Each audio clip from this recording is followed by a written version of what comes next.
Let's talk about Minnesota, daycare, and how a 23-year-old YouTuber with a camera and a grift managed to spark a political dumpster fire. With help from the Minnesota GOP. 23-year-old MAGA influencer Nick Shirley went viral claiming he uncovered $100 million in fraud at Somali-run daycare centers in Minneapolis. Big number, big accusation, zero credentials. And yet, plot twist, the Minnesota House GOP admitted that they worked with him. Not law enforcement, not auditors, a YouTuber whose idea of investigation is driving around with vibes and a ring light. House Speaker Lisa DeMuth confirmed the collaboration. GOP staffers admitted they fed him information. And remember, she's also running for governor. So the obvious question is, are we watching an investigation or a campaign ad aimed squarely at a marginalized community?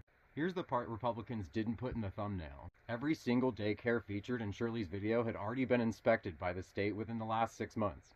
No red flags, no shutdowns, just routine licensing checks. The state is re-reviewing them now. Not because of evidence, but because viral misinformation forces cleanup. DFL leaders call it what it is, a political stunt. Senator Aaron Murphy nailed it. Sending a YouTuber to demand access to places where children are present isn't oversight. It's creepy. And she's right, that's not accountability. That's content farming with consequences. And those consequences are real. The federal government has frozen roughly $185 million a year in child care funding to Minnesota. DHS is planning to do door-to-door visits. The FBI is escalating. Thousands of families who rely on daycare to work and survive, are now caught in this blast radius of allegations that haven't even been proven true. Then there's Kelly Loeffler, popping up on X demanding investigations into alleged PPP fraud. Bold stance. Very tough.